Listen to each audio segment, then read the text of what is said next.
Okay, welcome members of council, our staff, media, and anyone from the public to our June 1st council meeting.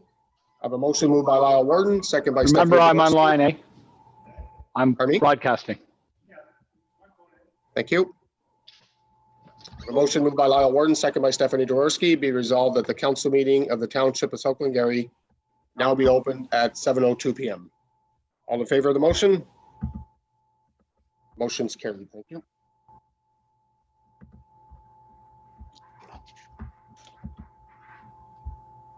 I can ask everyone to please rise for the playing of our national anthem. Mr. LeBrun, please.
Thank you, Mrs. LeBrun. The motion moved by Bart Lang, second by Sam McDonnell. Be resolved that the council, the Township of South Glengarry, approve the agenda. So we have a couple of additions to the agenda. One is number D4, 7D4, Programs and Facilities Update. So we'll move that to number 3 under other business. And number 3, the letter explaining water billing, we're going to postpone that to a later council meeting. And I believe Deputy Mayor Warden, you had one more that you were suggesting, and I apologize if that's that. Yeah, through you, Mr. Mayor. Yeah, the Ontario Energy Board notice to consumers of Enbridge gas, like that to be added. Okay, thank you. So that's number 5 under number D under information purposes only. So we'll move that to other business. So that would be number 4. Any other additions to the agenda? Not seeing none, so the motion would be as amended. You heard the motion, all in favor? Motion's carried, thank you.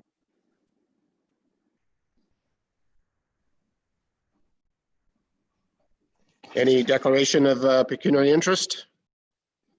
Through you, Mr. Mayor, I'd like to declare on the Boundary Road Servicing Agreement. My family owns property that would potentially be connected to the water and sewer. So I'll be not participating in that discussion. Okay, thank you, Deputy Mayor Warden. Is there any other declaration of pecuniary interest from members of council? Thank you. Not seeing none. Approval of the minutes of the previous meeting of May 19th. I have a motion moved by Stephanie Jaworski, second by Lyle Warden. Be resolved that the minutes of the regular meeting of the council of the Township of South Glengarry held on May 19th, 2020 be adopted as circulated. Any comments or questions? Not hearing none. All in favor of the motion? Motion's carried. Thank you.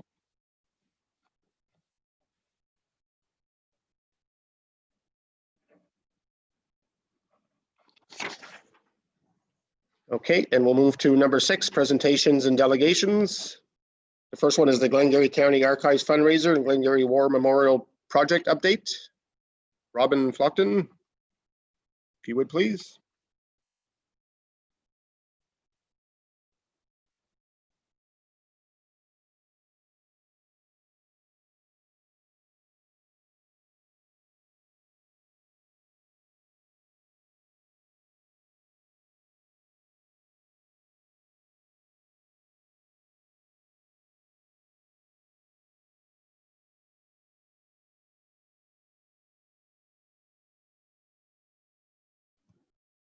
Shows that he's unmuted, but I can't hear anything. Oh, there you are.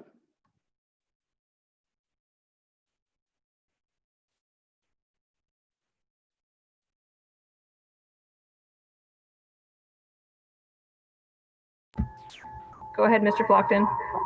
Thank you. Mayor Prevost and Deputy Mayor Warden and members of council. I don't know whether you can see me, but I hope you can hear me. Yes, we can. You can. We can see you and hear you. If I may start with the War Memorial Project, in 2019, South Glengarry very generously contributed $2,000 towards the project to catalog all the names on the Glengarry cenotaph for both world wars. And this funding subsidizes from a student. This project was sponsored by the Legion branches 423 in Alexandria, branch 544 in Lancaster, and it was to be completed this summer 2020. I'm happy to report this project is now complete, and the hard copy, which I would love to be able to show you, but it's a great big book entitled Honoring the Fallen Heroes of Glengarry in Two World Wars. And we also have a digital version of this, and Alan McDonald at the Archives has agreed that this can be placed on the Archives website. So I think your money was very well spent on this project. A lot of really good information on all those names has surfaced. For that, thank you very much. I'm sure you'll have a couple of questions. Perhaps I could keep them all till the end. The second is a fundraiser for the Glengarry County Archives. The book Glengarry and the First World War was published last month by Amazon Kindle Direct Publishing. And the book is available in two formats, both for e-readers and in paperback. And the proceeds from the sale of this book will be donated to the Glengarry County Archives renovation project. I would like to add that the book itself would never have been written had it not been for the terrific support that the township, two townships gave to the archives to provide funding to digitize the Glengarry News, because one of the primary sources for this book was the Glengarry News. The other was the official history of the First World War. And we look forward to getting a lot of sales of books over the course of the next 6 to 8 months. Thank you very much for this opportunity to present this to you. I'd be happy to take any questions. Okay, thank you, Mr. Flockton, for your presentation, and I'll open it up to any comments or questions from members of the council at this time.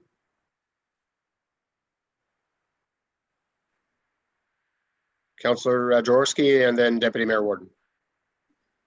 Thank you, through you, Mr. Mayor. Thank you very much, Mr. Flockton, for your presentation, and thank you for bringing this, I'm sure, labor of love to our attention. And although it does look like it's quite thick, so I don't know if I'll get through it very quickly, but I do look forward to getting a copy. Thank you. Thank you. Okay, Deputy Mayor Warden. Through you, Ms. Mayor, is more a comment than a question. I just wanted to thank you, Robin, for taking the time to write this book that I'm sure is going to bring a lot of insight into the way things were then. So I definitely appreciate that. And then I didn't realize you were doing that on top of all your other duties with the archives these last couple of years. So thank you very much for that. And I look forward to getting a copy of it myself and perusing it. Thank you. Okay, thank you very much, Mr. Flockton, for your presentation. I echo the other members of council in regards to thanking you personally, I guess, in respect of writing that on behalf of the people that represented us in the both wars, and we look forward to having a copy at some point and going through that on our schedules that we have an opportunity to read that book. So thanks very much for doing so.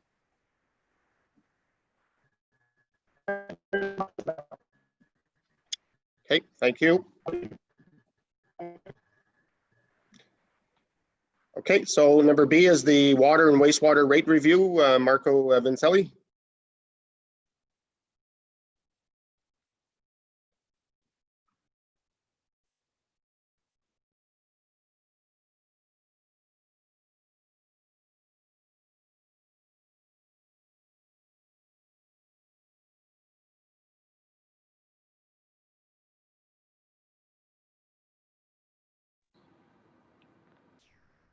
Good evening.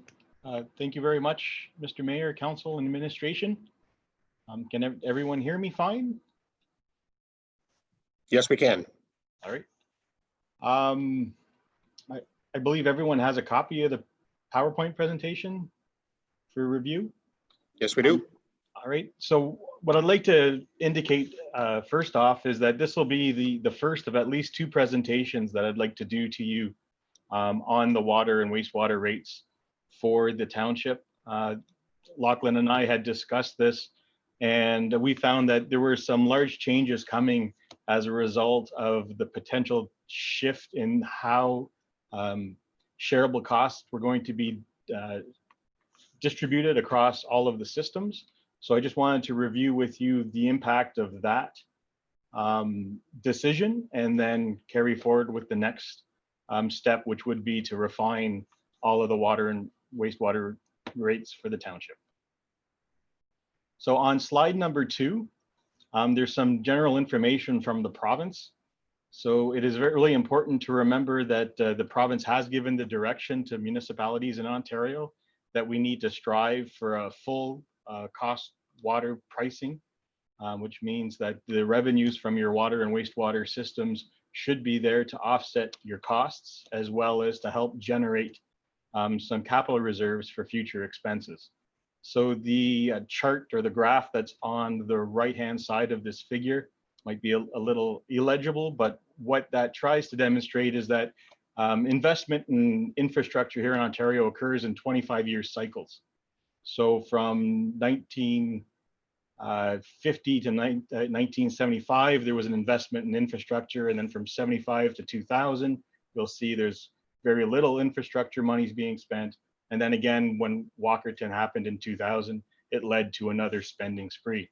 So it's very cyclical, and what's important is to make sure that we're going to be generating sufficient contributions to your reserves so that we don't end up in times where you have high expenses and low expenses, but we try to standardize everyone's costs over the life cycle of the infrastructure.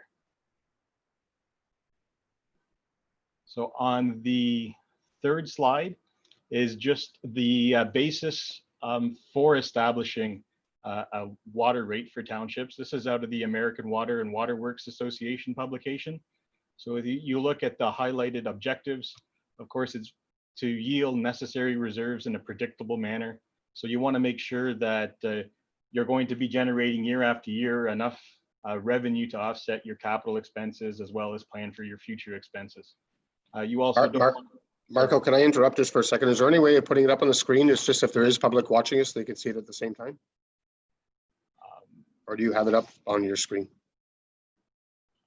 I'm not sure if I can share my screen. I can share it if you need.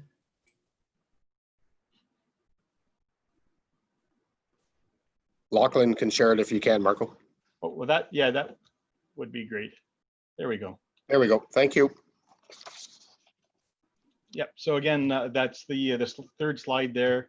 So there's just a couple points for everyone to review as we're discussing your water and wastewater rates.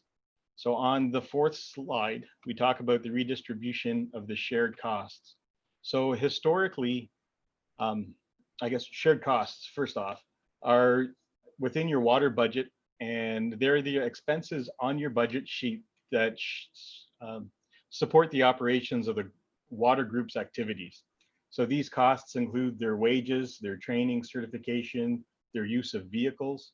So what has historically happened is that these costs have been shared between all four of the major systems that are operated by the township. And those systems are the Glen Walter Water and Wastewater System, the Green Valley Wastewater System, the Kennedy Redwood Estates Water System, and the Lancaster Water and Wastewater System.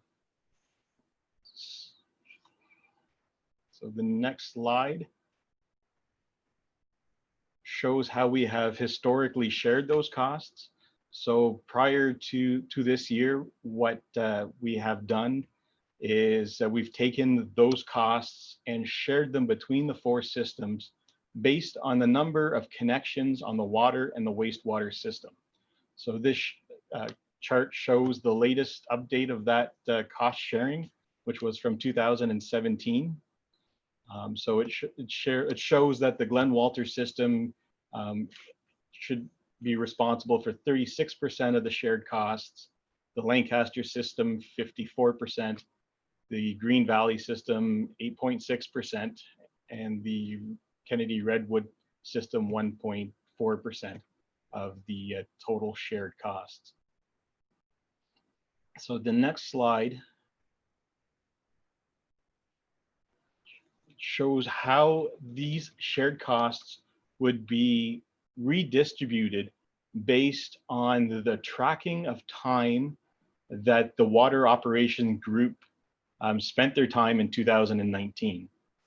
So your staff was asked to track where they were when they were at work and to associate that time with the 5 different systems shown in this chart. And when they did that, it was determined that almost 50% of their time was tracked to the Glen Walter system. 7% was Green Valley, 6.6% was Kennedy Redwood Estates, and 33.3% was the Lancaster and South Lancaster systems. So if you did a comparison between the track time and the old way of doing it, which was based on connections, you'll see that the shared costs attributed to the Glen Walter system would increase by 36%. The Green Valley system would decrease by 21%. The Kennedy Redwood Estates system would increase by 378%. And the Lancaster, South Lancaster system would decrease by 38%. Now, we've only tracked the time for your staff for a single year, being 2019.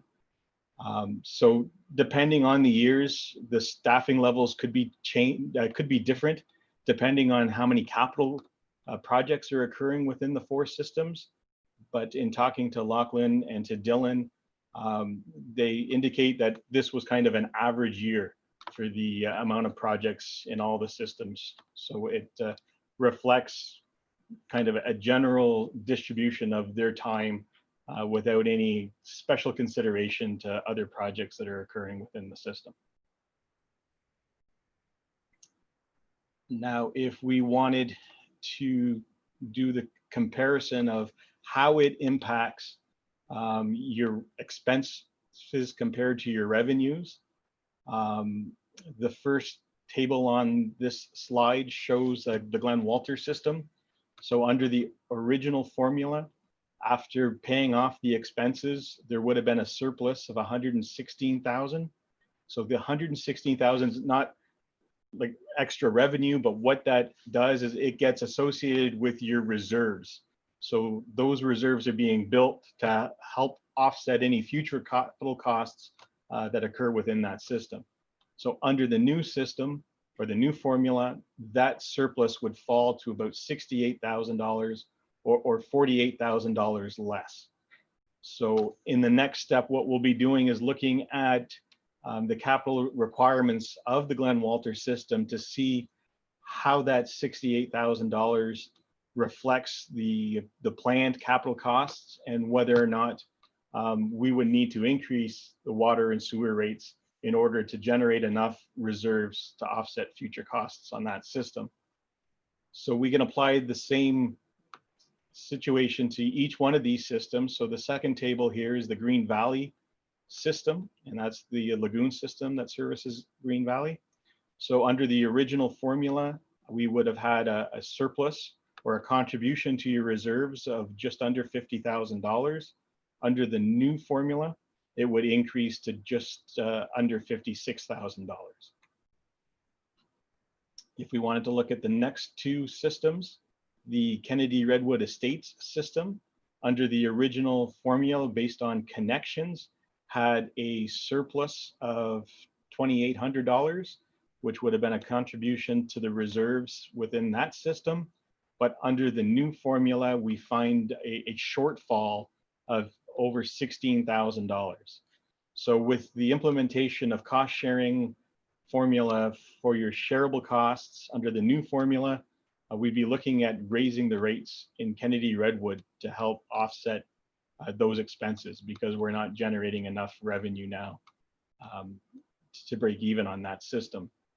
On the Lancaster system, which is the last table of these series, we have a surplus of $383,000 under the original formula.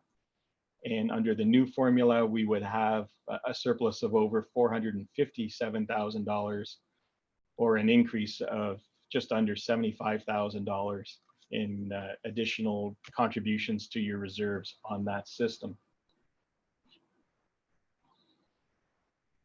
So when we received the breakdown of the time spent by your staff, we had a conversation with Lachlan as well as with Dylan, and we identified a few things.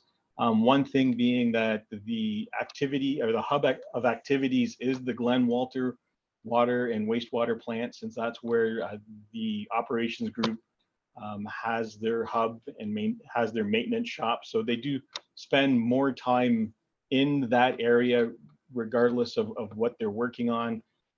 So we had to make sure that all the time that the staff had charged to Glen Walter was actually for Glen Walter work, or was it just downtime that they had, or was it, you know, they brought a pump from Lancaster to work in Glen Walter and charged it to that pay code. So we had a conversation, and we've looked at the distribution of costs, and we're going to make a recommendation based on our discussions there. And then the Kennedy Redwood Estates level of effort was much higher than under the number of connections.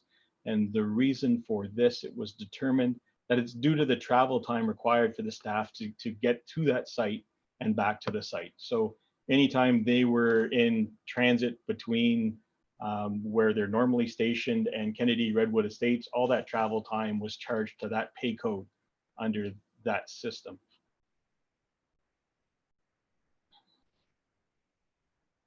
So in our discussions with Lachlan and Dylan, we're proposing this adjustment if we're going to base our shareable costs on this distribution.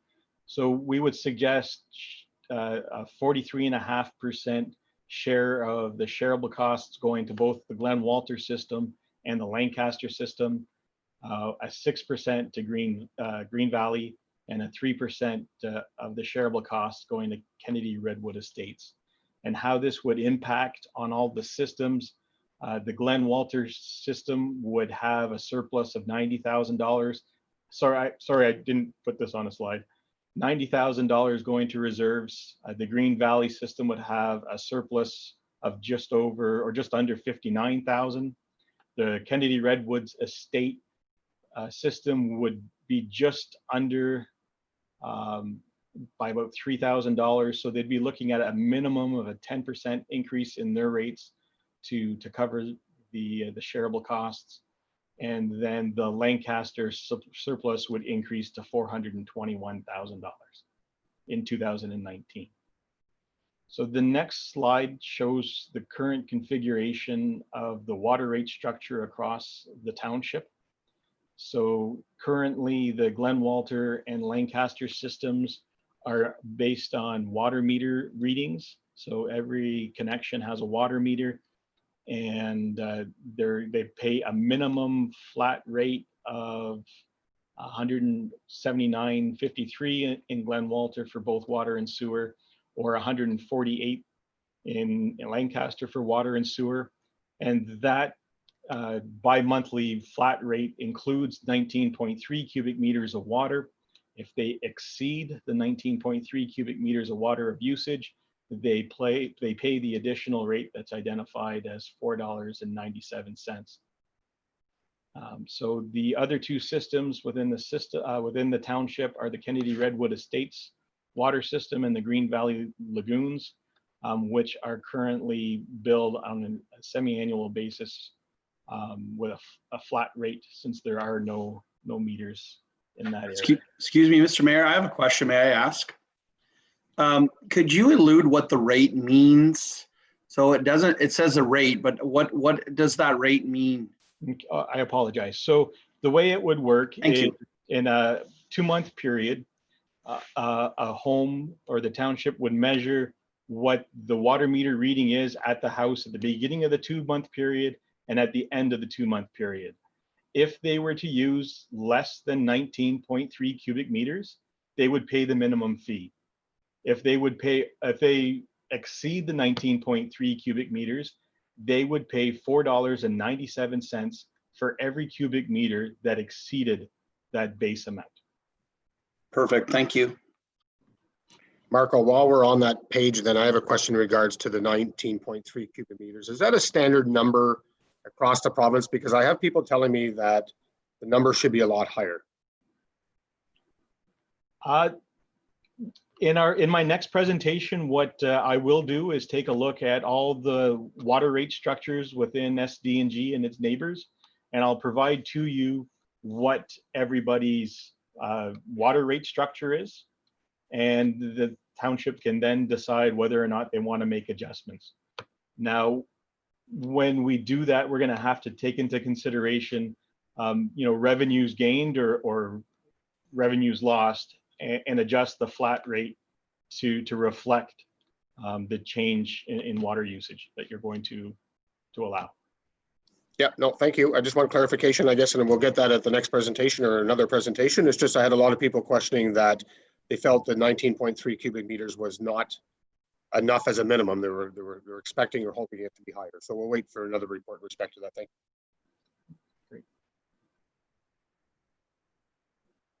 So I guess to wrap this phase up of the discussion on your water and sewer rates, in the current situation, some of the systems are generating surplus revenues, which is a great thing. That'll be put into the water reserves and be used to pay for future capital costs for the township. If the new formula moves forward, the Kennedy Redwood Estates drinking water system will have to definitely have their rates reviewed and adjusted to make sure that they're going to cover their share of their expenses. Now moving forward, what I'd like to do is prepare another presentation which will provide the township with their options as to how they can structure their water and sewer rates. Now, what that will include, it would include a review of other, like I had mentioned, townships within SDNG and your neighbors, so that you could do a comparison of how your structure for the recovery of these costs would compare to others. There is a trend right now of using a regional rate across the township. The township of North Glengarry, as well as the township of South Stormont, have introduced regional rates across the township so that everyone pays the same amount, regardless if they're on a small system or a large system. So if the township is interested in seeing that as an option, we can definitely present that to you. We will also look at the potential implementation of commercial and industrial rates and how that can be factored into your water rate bylaws. And we'll also look at each one of your systems and do a capital reserve forecast to make sure that every year we have a target amount of money that we want to put into your reserves, so that when those large capital projects occur, the township does have enough money put aside so that you don't have to go back to your residents to get more money from them at that point. So that really concludes the first step of looking at your water and sewer rates. And if there are other things you'd like us to consider, we'll definitely do our best to present an array of options for you. Okay, thank you, Marco. I guess the two questions I have is one, or a comment that a question is, I'd like to see all options. You're talking about North Glengarry, so I'd like to see every option you possibly can to bring back so we can make proper decisions that support South Glengarry or represent South Glengarry. My other question would be, when you were talking about the staff going back to the Glen Walter plant, obviously that is the hub for their workplace, I guess, in regards to the whole municipality. So how do we determine when they're at that workplace in respect to what they're doing? And how does that get divided between the whole municipality, or not the whole municipality, but all the water and sewers between Kennedy, or Lancaster and Glen Walter? How do we divide that time, and how do we know it's appropriate? I guess I would expect that your staff was asked or was provided pay codes for each one of the systems, as well as the small systems. And then it was entrusted into them to divvy up their time accordingly. Now, there could have been some issues with their time related to staff meetings, because there was no longer a shareable cost pay code. Perhaps at times they could have charged their time for staff meetings to Glen Walter because that's where the meeting was. It's really difficult to tell without going back through all the timesheets and asking them to provide an explanation. And it's a year ago, and I'm not sure if they'd be able to do that. So how are we moving forward in respect to that? And I'll go to the same thing. I mean, they use the shop for all the systems that we have in the municipality. There's maintenance on that shop, there's cleaning on that shop on a regular basis. So where is that time getting charged back to Glen Walter, or is that being divided between all of them? Or will it be? Hello, if I may take that question. Yep, go ahead, Lachlan. Okay, thank you. So we do have the shareable amount and it gets distributed, but if they're working in Glen Walter, they will put their timesheets towards Glen Walter. And that was at the will of last council, because there was a lot of time going towards the smaller facilities like Martintown Community Center, etc. So when they go there, they would log their time as in, like, I'm at Glen Walter doing Glen Walter items. There are some items that benefit all of the systems, and those are the shareable costs. So those shareable costs get lumped into shareable, and based on where they have been throughout the year, 2019 in particular, we distribute those shareable costs into the systems, or Martintown Community Center, Green Valley Community Center for the first time in 2019, all those centers. Did that answer your question? Well, I guess my concern is that I understand and appreciate if they're in Glen Walter, but if they're doing paperwork for Kennedy, Redwood, or Lancaster, is that being charged back? I mean, I just don't want them to be in Glen Walter and everything charged back to Glen Walter, because that's the hub or the main office. Yes, and I believe that's why Marco, myself, and Dylan decided to bring back some of those ratios away from Glen Walter and a little bit more towards Lancaster, because a lot of the work, those are our bigger systems. And I think what you're saying is true from what Dylan was mentioning, is they do a lot of stuff in Glen Walter, and it is a Lancaster or Glen Walter item, and that's why we adjusted those rates to 43.5. Yep, okay, I just want to make sure it's fair across the board. We had a question from Councillor McDonnell, then Councillor Jaworski, and then Deputy Mayor Warden. Through you, Mr. Mayor. Thanks, Marco, for the presentation. I guess I had a question along the lines of, when we did the adjustment to the costs, I'm just kind of looking at it here. When we look at the actual costs that were charged back to the individual systems, Kennedy, Redwood, and Green Valley were both within, 0.10%. I'm just kind of trying to understand why we dropped Kennedy Redwood down by 50% for their actual, yet Green Valley, we left it the same. We said it was mostly because of travel time, but then Green Valley is further away from Glen Walter than Kennedy Redwood would be, I would assume anyways, when you figure the distance, or they'd be very similar anyways. So is there something I'm missing on that system? I know it's probably basic, but so is Green Valley. Or whoever can answer that. If I may, Marco and I had this conversation, and there will be some years when the sludge removal is quite hefty. So it's a little bit more of an honest opinion over time, and that's why it was dropped lower. Furthermore, Kennedy Redwood is the newer of the two systems, and so for the next short term, Kennedy Redwood, as you may know, was upgraded in 2016. So there's just less little things to do, as well as the implications of a big, it's not sewage disposal, it's, there's a word for it. I'm forgetting presently. Marco, you can help me whenever the lagoon cleanup. Yeah, the desludging of the lagoons in Green Valley will occur on a 10-year to 15-year basis. And during that period of time, there'll be an operator dedicated to that system for 2 to 3 months.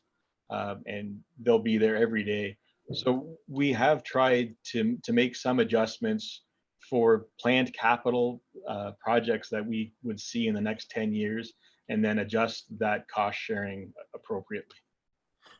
Okay, yeah, I guess just from my point of view, I didn't want it looking like we were giving maybe one system preferential treatment over another. But I mean, at the end of the day, if we have to raise rates, my mind still comes back to whether we should be treating this like we've started to treat our fire halls, where we look at an overall cost for the entire municipality. But I know it's a user pay system. Thank you. Okay, thank you. Councillor Jaworski. Thank you, through you, Mr. Mayor. Thank you, Mr. Vincelli, for your presentation. I have 2 questions and a comment. So if I may, I'll start with my 2 questions. So my first question, when we're talking about connections in your presentation, are you lumping all connections, whether they be residential, commercial, industrial, or you're lumping them all together? That's my first question. And then my second question is sort of a follow-up to Councillor McDonnell's question about the redistribution of shared costs. So I understand, you know, with the tracked hour system, Glen Walter was a bit too heavy because some things were, you know, really being done there that related to other sites. So I understand that it came down a bit. Green Valley, Kennedy Redwood, those, you know, minor change, I mean, 3% change on the Kennedy Redwood one.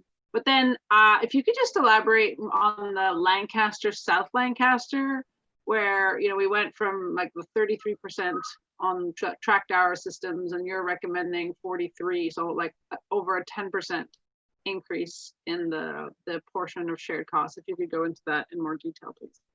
No, absolutely. So based on the number of connections, that is the total connections on the system, regardless of whether or not it was a commercial or residential system. So we counted both the connections for the water system as well as for the wastewater system. So that is how those cost sharing was done historically. Now for the redistribution of the shared costs, again, the Lancaster system is a mechanical system for sewage, for water, as well as it's the only system which currently has an elevated tower. So one of the costs associated with an elevated tower is the repainting of that tower, which occurs on a 10 to 15-year basis. So again, it's going to require some extra time for the operators to be present during those types of maintenance activities that they wouldn't be required to be there on a normal basis. And their wastewater treatment plant, again, is a lagoon system, which would need to be desludged on a 10 to 15-year basis as well, and which would most likely be a 2 or 3 month period where you'll need additional staffing at that location. So we shuffled some extra time down from the Glen Walter plant to Lancaster to make to take into consideration those extraordinary capital projects that would only pertain to the Lancaster system and not to the Glen Walter system. Okay, great. Thank you very much for that. If I can, Mr. Mayor, continue with my comment then. Yep, go ahead. So thank you very much for this first phase of the, you know, your multi-phase report. I look forward to the information that comes. Certainly your comment about that shared regional cost model, I think that's, you know, something very interesting that we should also look at. But one comment I'd like to make for the rest of council's consideration is I think as we get closer to, I think it's appropriate as we get maybe a little bit further down this process, that at some point we should be having like a public meeting on what, you know, what we're thinking about doing or what we'd like to propose. Since it is user pay, I think it's really important to get the users direct feedback. So I think there should be an opportunity for them to be able to hear what's being presented and comment on it as well. Thank you. Okay, thank you, Marco. Do we have any, at any point, do we go to a public meeting, or is that just a suggestion from council?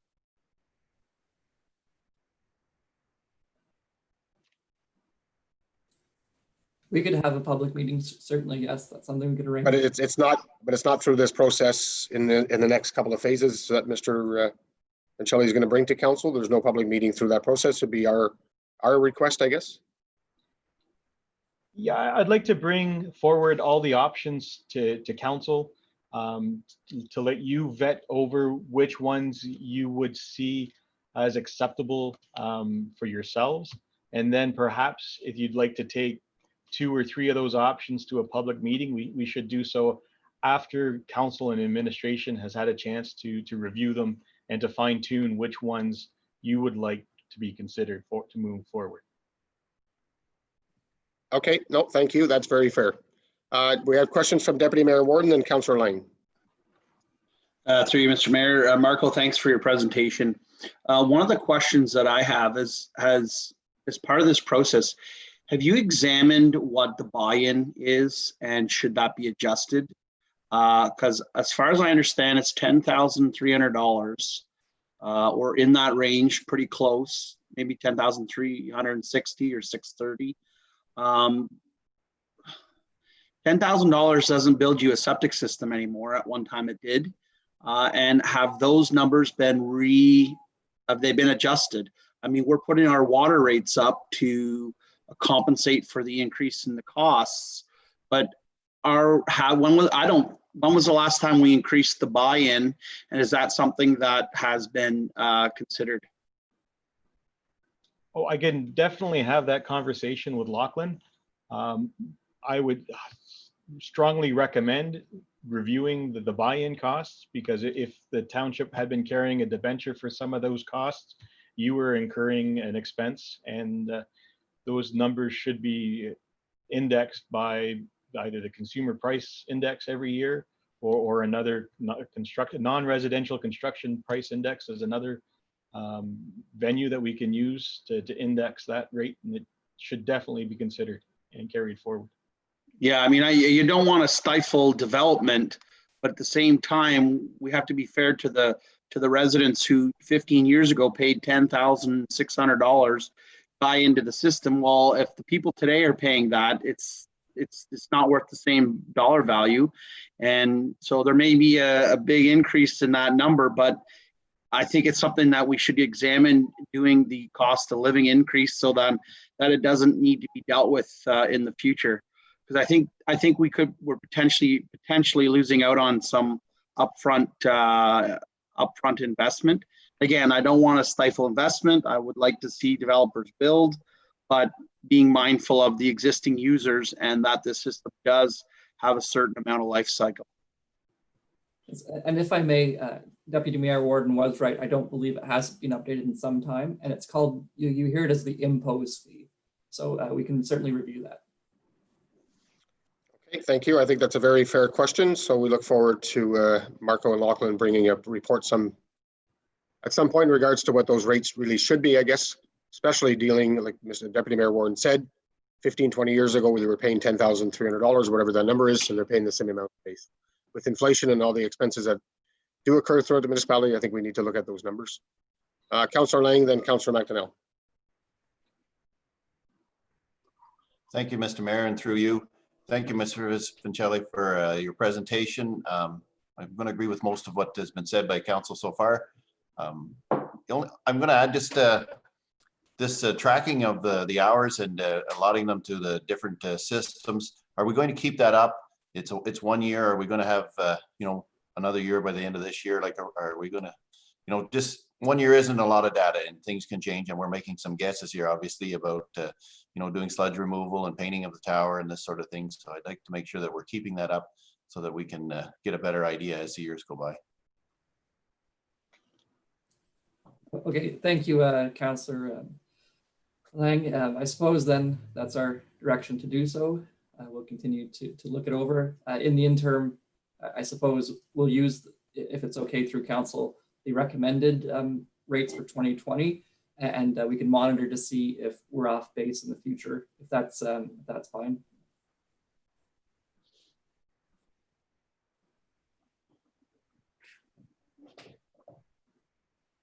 That sounds fine to me. And, you know, you've got 1 year's data and you're making your best guess with your adjustments. And I think that's all you can do for now.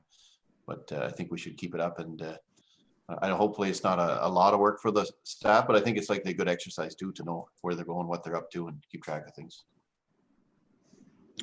Yeah, I agree with Councillor Lang. I think it's up to the general manager, Dylan, and his staff to make sure that they indicate the times of where they're spending so that we can allocate those hours to the proper water and sewer treatment plants. Okay, Councillor McDonnell. Through you, Mr. Mayor, I guess I just had a comment in regards to if we are going to be looking at increasing the connection fee, I guess it would be, I just like to comment that I'd like to see comparisons between other local municipalities on that, just so we aren't blindsided. But, yeah. Yep, absolutely. Thank you. Okay, thank you. Any other questions or comments from members of council? Deputy Mayor Warden. Just to reiterate, so what's proposed is we're going to adjust the hours to what the administration recommended for this year.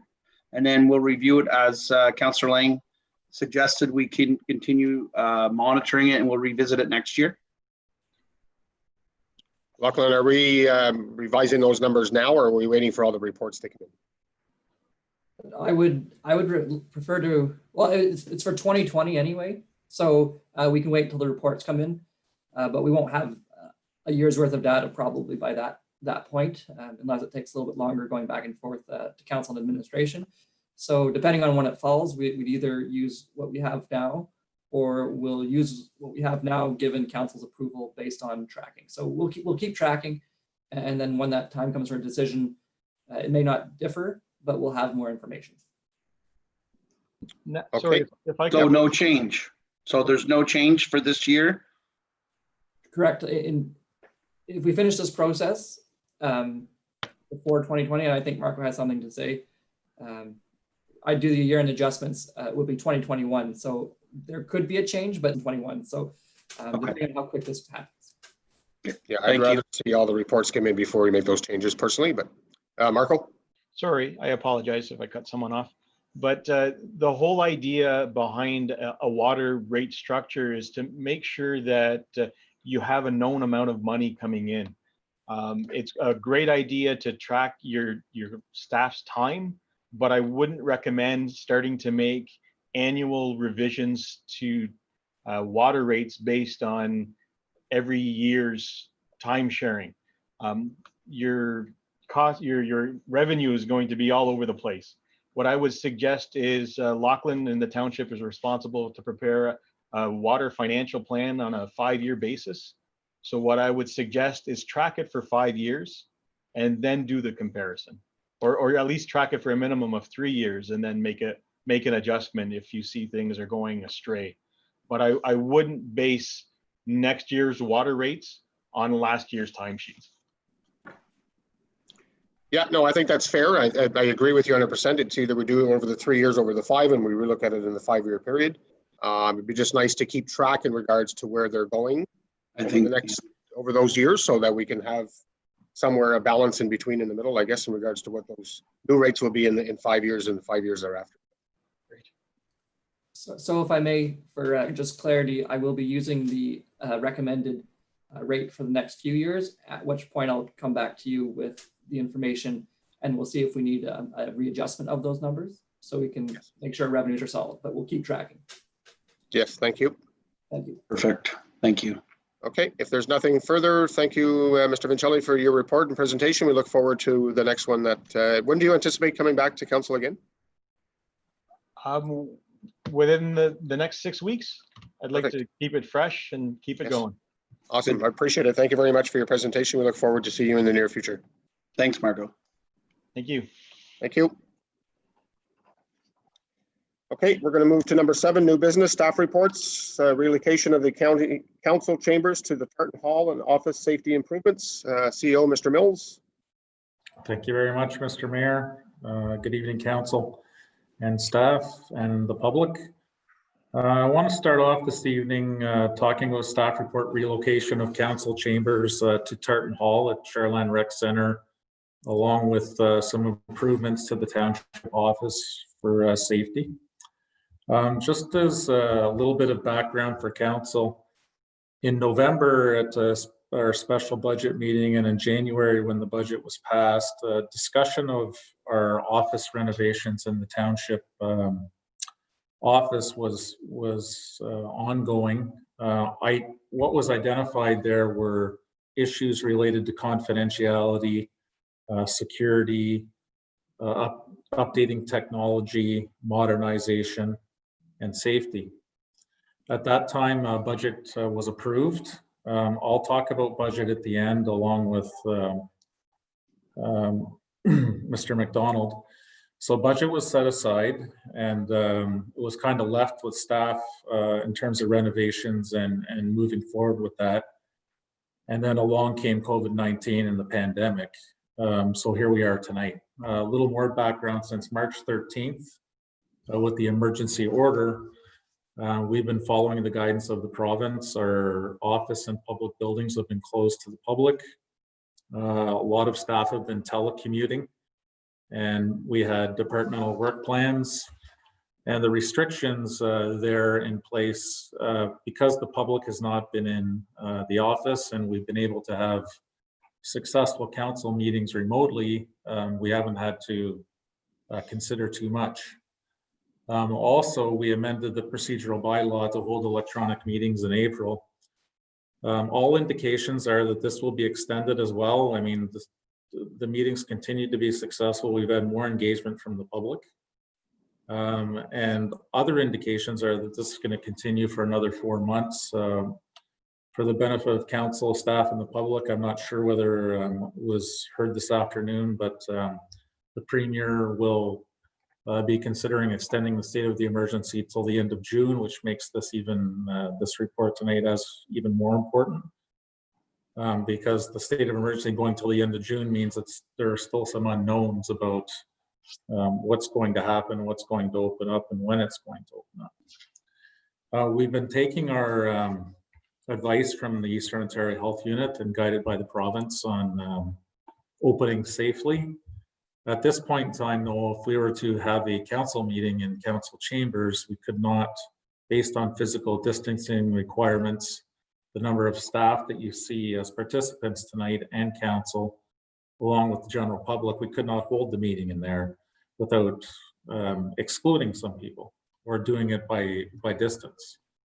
So the office in its current layout, along with council chambers, we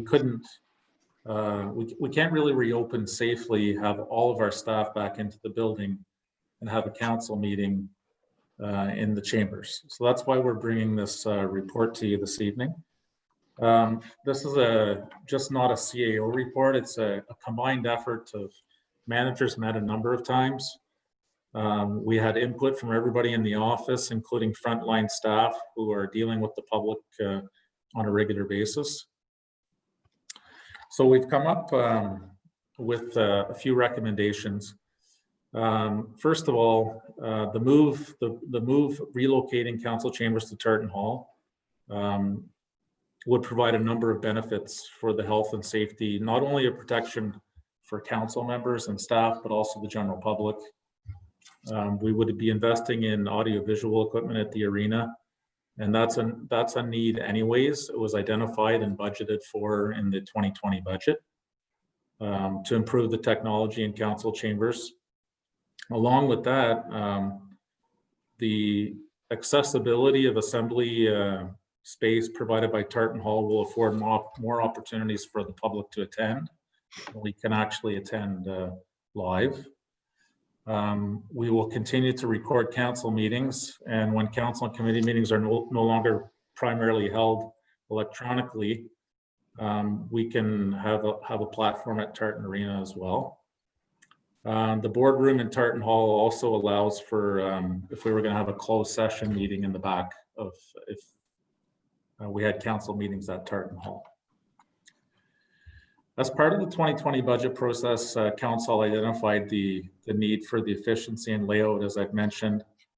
The funds that we have not spent any funds to date with the concept plan that you are going to see shortly, that we're going to show to you and the public, and it's also in your package. We're ongoing consulting with the Eastern Ontario Health Unit to ensure that changes meet the directives related to the pandemic. At the end of the presentation, we'll certainly talk about budget. And there is some, while this has been a challenging exercise, you know, with COVID-19 and ensuring we continue service excellence and serving the public in South Glengarry, we also want to ensure that the plan is shared with you and that you have input. You'll have a lot of questions, we know. And this is at the beginning stage. It's not doing it. It's consulting with you, getting some feedback perhaps through constituents, through you back to administration, and then bringing something back to you in the very near future, because it's definitely a timely item. So we've prepared some concept plans. Chief, not Deputy Warden, Chief Dave Robertson has worked on this with much input from office staff and administration, and he's going to review this with you now. Good evening, all members of council. Thank you, Mr. Mills. What we've done is we've put together some layout ideas as far as it's a concept plan. It's in an effort to work through various ideas about how the office currently operates, I should say prior to COVID-19, but and then how we foresee our operations in the future.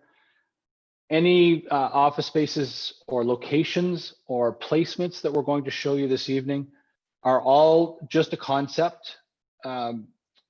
We are working, like Mr. Mills said, with our current staff, but we're also going to reach out to agencies such as the Eastern Ontario Health Unit to give us direction on health and safety matters in regards to COVID and similar items that we may have in the future. We're not looking at making changes that aren't going to last us a number of years. So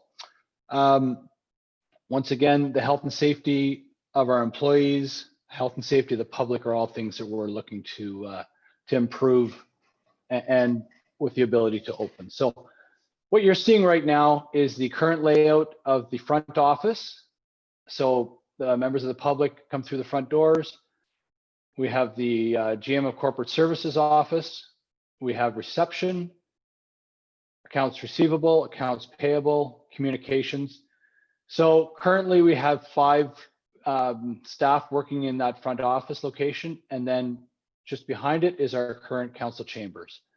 That area is used very seldomly as a boardroom for staff or for members of the public. It's predominantly used only for council meetings twice per month. So it's a fairly underutilized space. So I'm just going to flip to the proposed office layout. So once again, sorry, this is just a snip just showing the front 2 rooms. So I'll go back. This is the proposed office layout for the entire main ground level floor of the municipal office. So discussions have been had as far as how we may make any, if any, adjustments to current office locations for current staff, all with an effort to improve the efficiency of working for the public. So basically, one of our other important features is we need to contemplate the confidentiality and the privacy of municipal records. At this time, there is no, it's a fairly open concept building. There are some benefits to that as far as it's a very welcoming and open location to the public, that does cause issues as far as privacy and confidentiality of both of staff, of residents when they're dealing with municipal employees within the building, but also of our records. They're not. We need to further improve how we store municipal records. So that all those types of things are being considered in new layout. So so the public will come in to a reception area. That reception area will include things for sanitizing in this time of COVID. And for the foreseeable future, that may change hopefully sooner than later, but we don't have any firm timelines on that, of course. So they'll come in, there will be a reception area. Reception will be able to deal with their initial questions or requests. There'll be a service counter area where staff can come forward and deal with and assist the public. In the past, the public was brought right through the whole building, right through our all of our work areas, along with through council chambers, along with our records areas, to come to the rear, to come to map rooms, etc. The idea is to move all of those areas forward to include 3 consultation rooms, various sizes. All 3, one we're hoping to be a small boardroom if the size permits. That will be an area where we can meet the public and assist them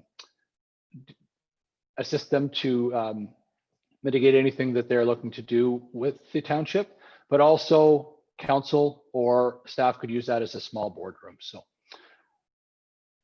these 3 consultation rooms will offer privacy. Currently, we don't have much privacy for when we're addressing the public.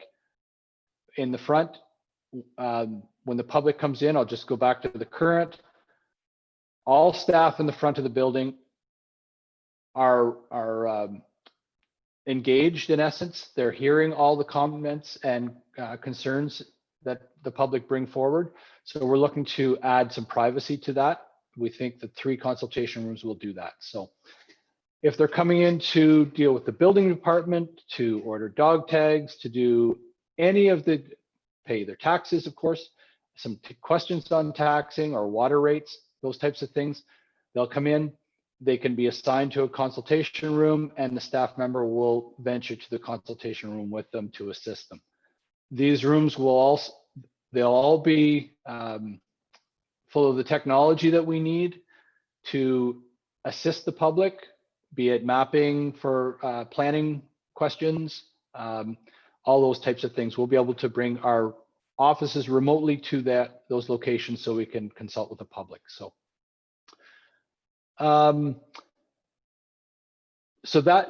this is the existing front office space. The current council chambers is a space immediately behind it to the south. We're looking to, in some way, shape, or form, add office space to that location. Pre-COVID, we may have looked at certain systems like cubicles, etc., fairly open concept. Some of the health and safety concerns of the present and near future may cause us to look at more defined areas. Those definitions, be they full walls, be they glass walls, be they lower partitions, all of these things will come with guidance from outside agencies and some best practices that are happening in other municipalities near and far. So we've given, with the space available in council chambers, we're able to give the adequate space needed for all our departments and staff to operate. We even things as simple as the copy room needs to be a space so that we don't actually have to book time in a copy room because of the small size of our current one. We need to design areas that are large enough to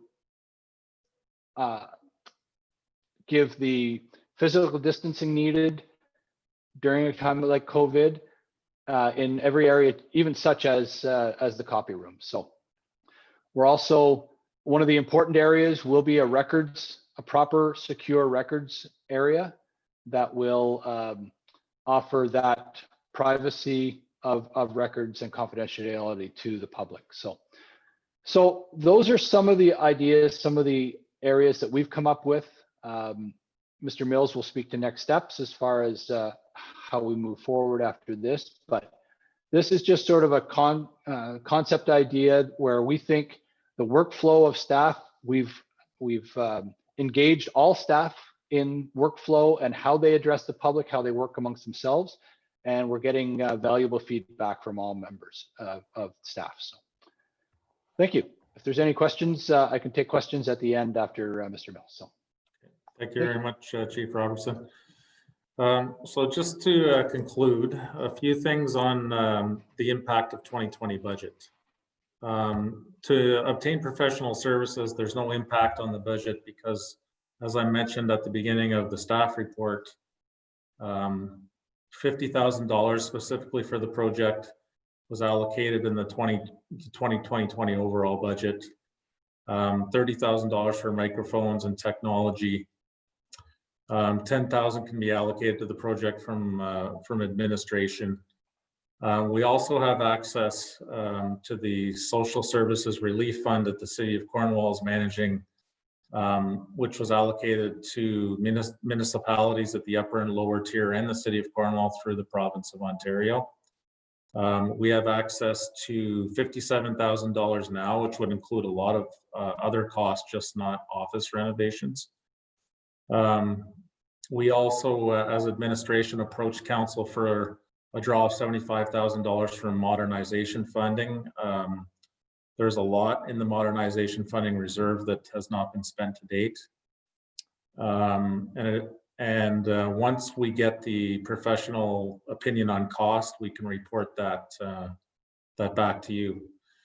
But we are sensitive to budget. We know that it's not an easy time. We can't necessarily predict the future, but we know we have to make modifications both in the township office to welcome the public back, but also to have all of our staff safely back into the office.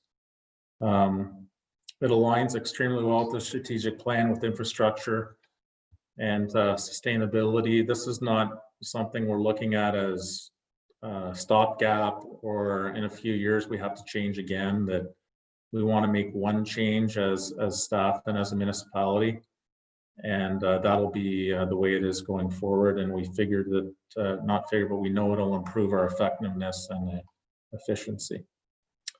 So at this point in time, we would certainly be happy to entertain questions. Okay, thank you, gentlemen, for your presentation. I do have a couple of questions, and one is a comment. The first comment I have is I don't want to see any cubicles for privacy and for sound. I think we need to see solid offices. That's my personal opinion. And then the question in regards to the boardroom, I want to reflect the size of the boardroom we have today, which is not appropriate in regards to bringing people in. So I'm hoping it's much bigger than that. And is there any way of designing it where it would be on an outside wall where we have natural light coming into that boardroom? Because the one we have now, it seems to be very closed in, and I know it's small, but it's not a very, the one we have now doesn't look very professional in regards to bringing people into that boardroom. But the other question I have is in regards to the planning department or building department in respect of meeting people at the front offices. And you were, Mr. Chief, you were talking about the mapping room that's in the back. We bring people there. What will happen in regards to that is the staff going to have to bring all the mapping up to that office and return it back to some area back into the back of the building, or is it going to be maintained in one of these offices at the front? I'm not sure where you were going with that. Thank you, Mr. Mayor. The idea is that all the resources of the map room will be available in those consultation rooms, be it digital or be it having those paper resources very close that they can be actually brought into. It's possible one of the consultation rooms will be a specialized map room. Those are all questions that we're working with the building and planning department to try to figure out the best workflow, those types of things. But the idea is that these consultation rooms will be will be full of tech that will give us the ability to efficiently address the public. So. Okay, thank you. And the other comment I have or question I have is there any way of designing a office space for council itself? If a member of council needs to meet somebody at the township office, I think we should have a separate office where we need to keep any documentation that is private in that office only, that it's not in one of these front offices that are used for the general public and staff. Looking at, future mayors, future deputies and councilors, if they want to come in and meet with a member of the public, that they have a space that they can go to on their own without looking for an office space. Through you, Mr. Mayor, that was certainly discussed in our management meeting and what is on the list. Okay, thank you. I know we had questions from Councillor McDonnell, then Councillor Warden, then Councillor Lang, and then Councillor Jaworski. Thank you, Mr. Mayor.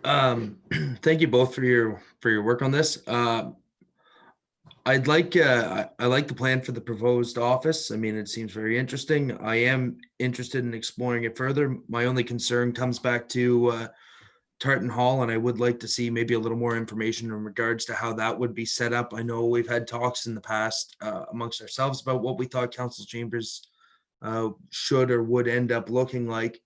My biggest concern is the future opportunity to rent out Tartan Hall. It's a very nice spot. It does get a lot of use, and the future, I guess we see the province lightening some of our different regulations. I would like to see that we maybe in the future be able to have the bar there running on different nights of the week, not just on a Rebels game night. So I don't know how that would all look, because we are facing a storage issue there, as we all know from the fall. So I don't know how it would all look up there, or how we would plan to be able to maybe just roll council out, because as we know right now it sits as it is here in Lancaster. I don't know whether Mr. Mills or Mr. Robertson, Chief Robertson, could comment to that. So through you, Mr. Mayor, to that, we haven't gone really far down the road and saying this is the way we would see council chambers. Our intention was to come tonight to get feedback from you. So for example, you bring up point about renting more rentals for Tartan Hall, more use through every day of the week. Certainly that's another issue. There's usage every night now. So if we move to 2 council meetings there a month, then yeah, we will have to impact a user or 2. To that though, if you're looking at right now, we have theater style in the council chambers, that if you went more to boardroom style or something that could be set up and taken down, then also you bring up about storage too, but we're just not that far down the road yet. No, I guess that was just my concern was the future use of that building as well.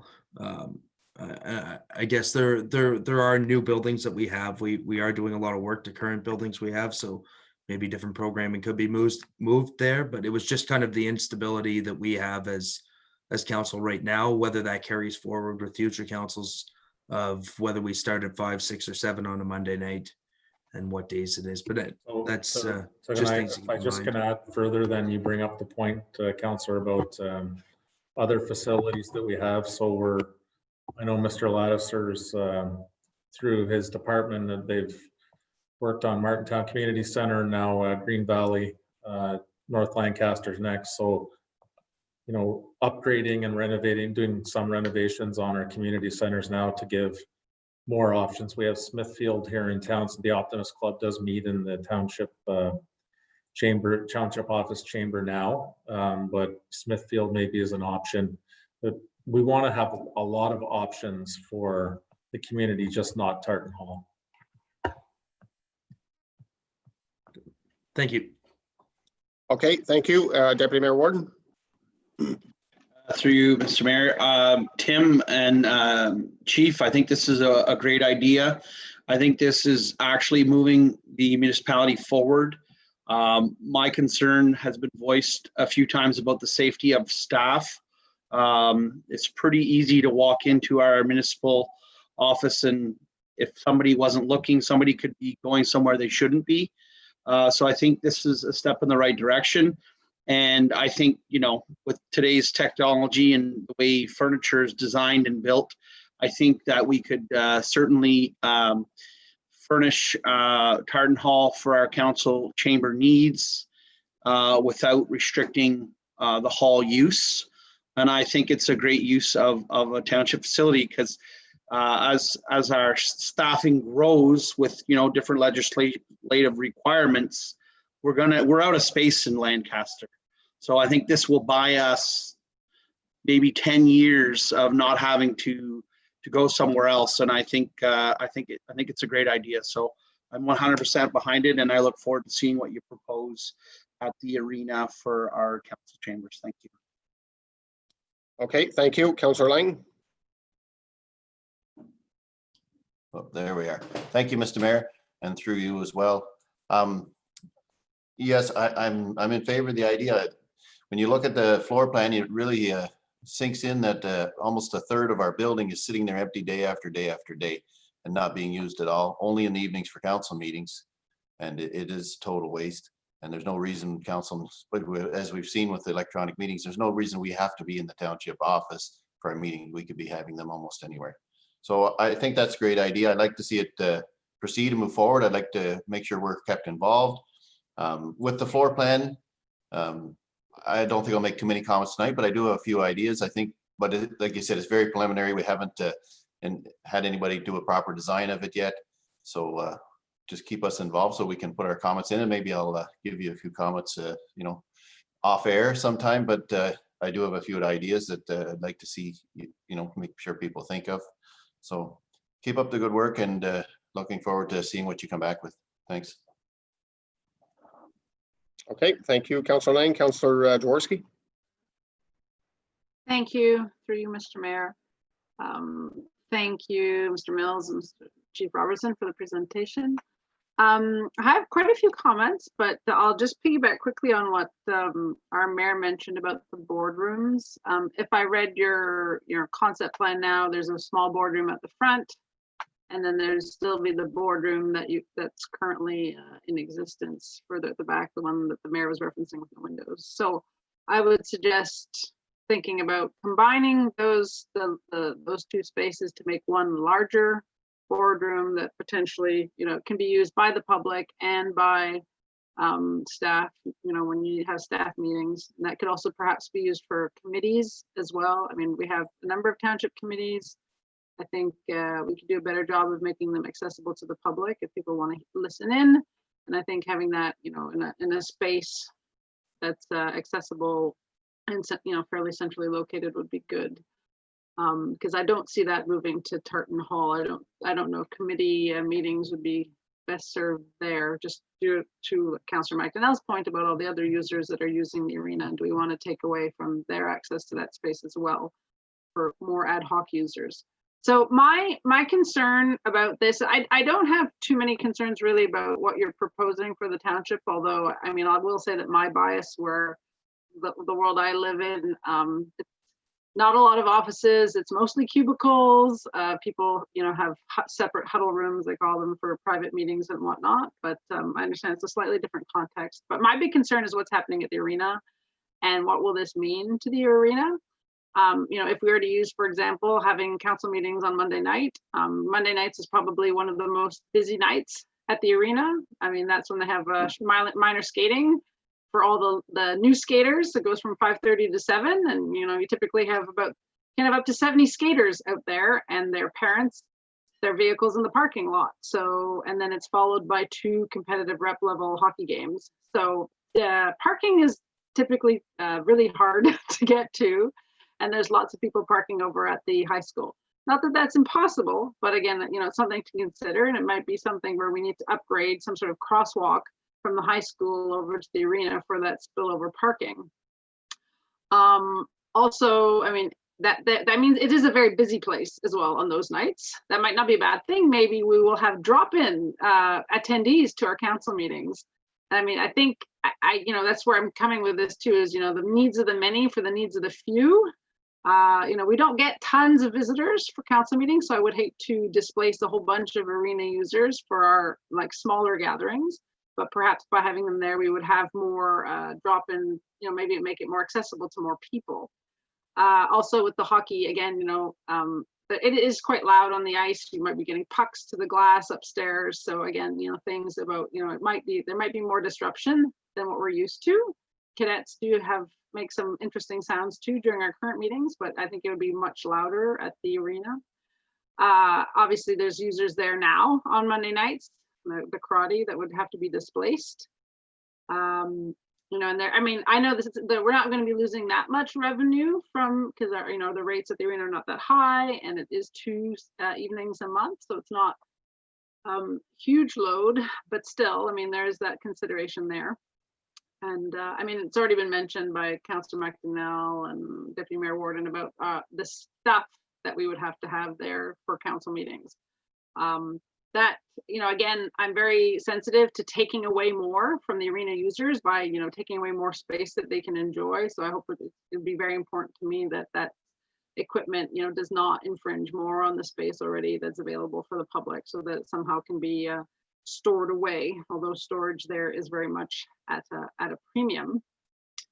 And I had one other comment, but but that generally is, that's the gist of it is, I don't want to impact negatively on the current users of that system. I want to make sure that we're respectful of those who are already there, because already, we have made a lot of changes at the arena that have been very much for township staff, and now we need to make changes, I think, that are, what the users have been asking for. So, thank you. Okay, thank you. Thank you very much, Council. I think between Mr. Mills and Mr. Robertson, that they will take all our concerns into consideration when they develop this further as we move forward. So thank you, gentlemen, for your presentation. If there's no other questions. So we look forward to a future report from you two fine gentlemen. Okay, we'll move to number, go ahead. Oh, thank you. Okay, thank you. We'll move to number 2, telecommuting policy, addition to your human resources policies and procedure manual. Mr. Mills. Okay, we'll bring this staff report to council tonight. Just as an introduction, in December when I first started with the township, I asked staff quite a bit about is there ever a time where staff work from home, where they're sometimes engaged in training from home. If they have to go to a meeting in another township, and the answer was no. Fast forward again to March, April, and May. Now we're in a situation where we are working from home, a number of staff doing telecommuting. And we're kind of working this in reverse here, where a number of staff since March have worked from home, whether it's part-time or a lot of the time. And in some cases, some staff have worked from home since March. With COVID-19, many workplaces are allowing staff, and some are mandated. And especially in the municipal world, we've had a lot of advice from human resources lawyers. We've had webinars from Cunningham Swan, one of the firms that we work with that have guided us through this. The implementation of the policy is clearly sped out during the pandemic as well, from time to time, that should an employee request to work temporarily from home to complete their work, that we really need, needed some guidelines.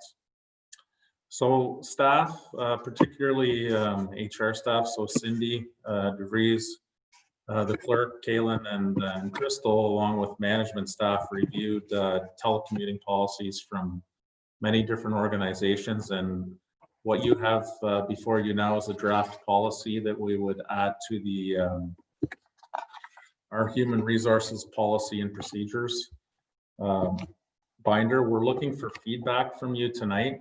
I'm not going to read through the policy, but just a few highlights. The intent of this is not to provide this for someone at their choice. Right now, we, because of COVID-19, have done this. But in the future, for example, I'll give you one really good example where we had health and safety training to complete for staff. We have been using a program called HR Downloads. There are 4 main trainings that staff have to complete. We have almost 100% compliance now, where staff have been able to complete this from home telecommuting. And in the past, we would not have done that. But this is an example. We also had some staff through the arena that had to do some things like where we couldn't congregate people to train, but also did some online training, like ladder training, for example, from home. So we have non-union and union staff who we have policy for. Not all jobs are suitable for telecommuting, but we have the opportunity now. We've established it. We have the technology with staff that are at home. And we have staff that are on the clock from 8:30 to 4 on office hours that I'll give you another example through Mr. Mayor to council that Aaron, in reception last week, there were 410 phone calls, I believe, that were answered, and at home communicating with the public, getting messages out to staff, and it was done from home as well. There are a number of things that we needed to get in place here as we move forward. Confidentiality is an issue, so we will require staff to use our technology. Health and safety, which I had mentioned before about training, but we also have to make sure that when you're working from the confines of your home, for example, that you're following health and safety, and that if something happens there, you have to, in terms of your health and safety, it's reported. Ensuring that you have the proper resources to work from home, that you're following our technology policy and that staff have signed off on, and that you're reporting to your manager during work hours, and that in the end, it's the responsibilities for staff are clearly laid out, and that you are available if there's an emergency to come into the workplace if required. Lastly, in the end, the approval of working or from home or telecommuting is approval by your manager and supervision by your manager, but also in the end, as the CAO, I'm responsible for that as well, and getting updates from the managers to ensure we are meeting the needs of the municipality. So this is a first for you, in front of you, for our telecommuting, and we'd welcome your feedback so that we can finalize it and roll it out to our staff. The last thing I will say before I take questions is that we had departmental work plans that we worked through. So it's not like, since staff, many staff have been telecommuting since the emergency order in mid-March, that there weren't guidelines. So I don't want you to think that. There certainly were checking in guidelines. We have Zoom meetings regularly with staff. Managers are checking in. We're having managers meetings. We were having them twice a week. Now it's down to once a week because we've established guidelines there. So I'll end it at that and take any questions. Okay, thank you, Mr. Mills. I guess our concerns would be, or questions that we have, we can relay them to you, and then maybe we can give a date in respect to that. So I'm not sure how long we council members are going to require in regards to going through this report. If any questions or concerns, to be related back to Mr. Mills. A question from Deputy Mayor Warden. Through you, Mr. Mayor, it was more of just a comment. I'd like to commend you and staff since we've been through this whole thing.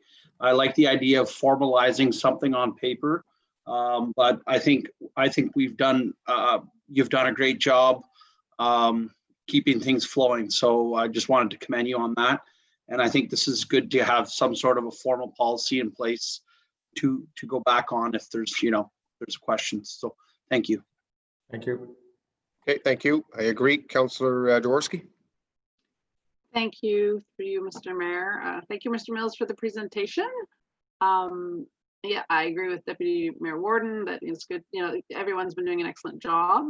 telecommuting, working from home, and it's good to get this policy formalized. So I've been working from home since 2004. So I have a lot of experience in this, and I work, I do have a policy similar to this that I work under. One difference, though, that I would suggest you consider is the point about health and safety and having the employer come into the employee's home workspace to verify, it's the way it works where I work is on an annual basis. I have essentially a checklist that I have to go through to, meet, I'm, agreeing that it does meet certain criteria. I have ergonomic checks to make as well. And, certainly if there's follow-up required or if I need specialized equipment, there's a next step to follow. But I'd say the idea of the employees coming in, or the employer coming into the employee's home is highly unusual, at least in where I work. Yeah. It really is only in the case of retrieval of property. So I would suggest maybe that's something to consider, to have a policy more where the employee could take some of the responsibility to ensure that their workplace is acceptable. Okay, thank you for the feedback. Okay, so thank you. I think what we'll do is if there's any other concerns or questions from members of council, if you can relay them to Mr. Mills. And I'm going to ask if we can do that no later than a week from Friday. Is that acceptable, Mr. Mills? Sure. So we have an opportunity to read it again, go through it again. And if you have any concerns, please get them to Mr. Mills from a week from Friday. Thank you. Okay, thank you. I do have a couple of motions. I have a motion from the previous presentation that I forgot and I missed, so I apologize. I'll read it now. I have a motion moved by Sam McDonnell, second by Martin Lang. Be resolved that the Council of the Township of South Glengarry approves administration recommendation to relocate council chambers to the Tartan Hall at the Charland Recreation Center and directs administration to engage the professional services required to prepare designs to renovate the township office. We went through that discussion. You heard the motion. All in favor? Motion's carried. Thank you.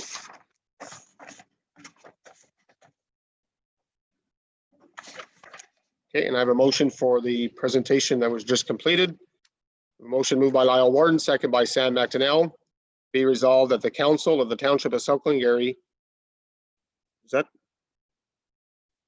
Oh yes, we received staff report 70-2020 and that bylaw 30-2020 being a bylaw to establish a human resource policy and procedure manual be read a second time this first day of June 2020. Sorry, you heard the motion. All in favor? Motion's carried. Thank you. Thank you, Mr. Mills. Okay, we'll move to number 3, application FCM funding requests. Mr. McDonald. Thank you, Mr. Mayor. This is somewhat administrative in nature. I'll just go back to a little history. In 2018, FCM had a funding program. They changed the date once, then they changed the date twice. So 100% of people got the application, but they cut the deadline off to droves of others. Therefore, we want to have this resolution prepared so we can get an application in quickly. After reviewing it, we determined that it would be best for our water infrastructure because we are using 2008 TSH information updated annually with the Director of Water and Wastewater. And I mean, the better information we have there, the more prudently we can proceed with our water infrastructure, etc. Therefore, the resolution reads that we would have to contribute $12,500, which wouldn't have come from our budget. We hadn't anticipated a second round of this. But if council's willing, we can either draw it from reserves, but I'm suggesting that at year end, it would be a surplus deficit depending on where we are at the end. So just offer that $12,500 to allow us to apply, and hopefully we're successful. Additionally, if I may take a quarter moment to touch on something Mr. Mills touched on, just on that calling. Aaron has actually received 2,980 calls since 11 weeks ago with COVID-19. So it is quite a big number, but coming back to this, we're just looking for council approval so that we can apply. They ask for a resolution from council. Okay, thank you. Any questions or comments from members of council? So are you asking for a resolution this evening, Mr. McDonald? Because I don't have one, or are you waiting till a later date? Or did I miss it? Oh, I believe there's a resolution. Would be on It is- page 38 of your staff. Is that this one? It's a fairly long. Page 38. Yep, I found it. Thank you. Okay, if there's no other comments or questions from council, I'll read the motion that's on the table. Moved by Martin Lang, second by Stephanie Jaworski. Be resolved that staff report 69-2020 be received and that the Township of South Glengarry directs administration to apply for a grant from the Federation of Canadian Municipalities Municipal Asset Management Program for the Assess Management Preparedness Project and commits $12,500 from its budget towards the costs of this initiative. And furthermore, that the Township of South Glengarry commits to conducting the following activities in the proposed project submitted to the Federation of Canadian Municipalities Municipal Asset Management Program to advance our asset management program, to develop asset management foundation for water and wastewater infrastructure, asset inventory evaluation, enhancement, and import. Y'all heard the motion. All in favor of the motion? Motion's carried. Thank you. Thank you, Mr. McDonald. Number 4 is the Summerstown Estate dedication, 1 foot reserves. Ewan. Thank you, Mr. Mayor. This is somewhat of a housekeeping staff report. Summerstown Estates subdivision phase 2 was approved in March of 2017. And part of that approval was to dedicate, once they had completed phase 1 of this project, which was the extension of Lalone Boulevard from where it ended at the north end of the subdivision to tie into where it had been extended from County Road 27 at the south end. So there were essentially 1 foot reserves at either end of the new subdivision. When the bylaw was passed in 2017, it only included the block south end. There are 2 blocks as shown on your plan, on plan 14M8, that were dedicated as public road. That is on page 43 of your agenda package. But what was not included at the time was block 19 on plan 174, which is the next page of the report. So this is to rescind the bylaw that was passed in 2017 to dedicate blocks 15 and 16 as public highway, and to also now include block 19 on plan 174. And in follow-up to the passage of the bylaw needs to be registered on title at the registry office to complete the process of removing the 1 foot reserves on phase 1 of Summerstown Estates phase 2 development. So it is a housekeeping bylaw, and if there's any questions, I'd be more than prepared to answer them. Okay, thank you, Mr. Madalla. I have a couple of questions, one from Deputy Mayor Warden, another one from Councillor Jaworski. Through you, Mr. Mayor. I'm just curious, at whose expense is this our expense because it was missed in the past, Ewan? Or is this something as part of the subdivision agreement that the developer would have to pay? The registration costs would be the municipality, because we had requested those 1 foot reserves in the first place. So I don't believe they're covered off in the subdivision agreement. The cost would be relatively minimal for this this bylaw to be registered.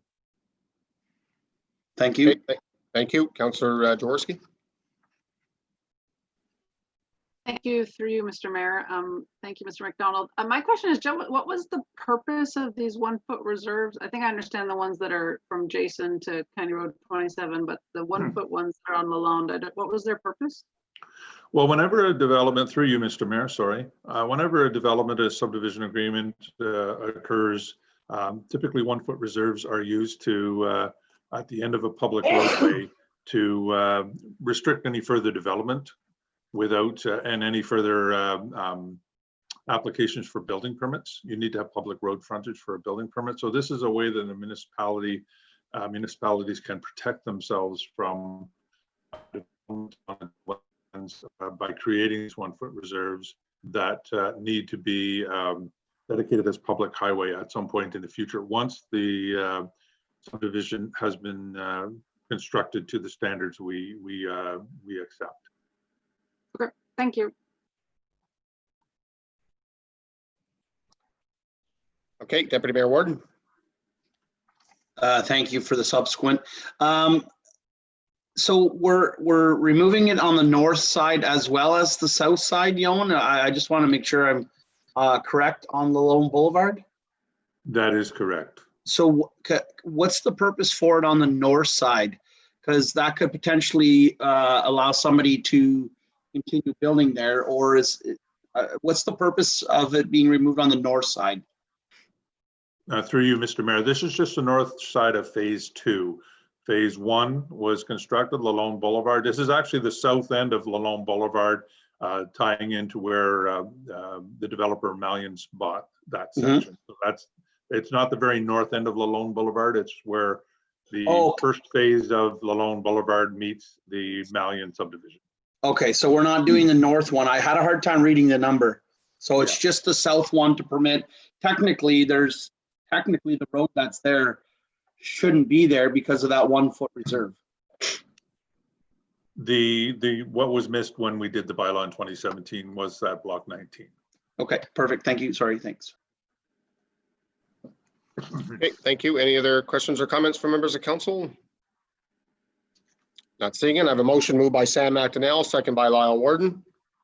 Be it resolved that staff report 72-2020 be received and that bylaw 24-17 being a bylaw to dedicate block 15 and 16 on plan 14M-8 as public highway be rescinded, and that bylaw 29-2020 being a bylaw to dedicate block 15 and 16 on plan 14M-8 and block 19 on plan 174 be read a first, second, and third time, passed, signed, and sealed, and delivered on this first day of June 2020.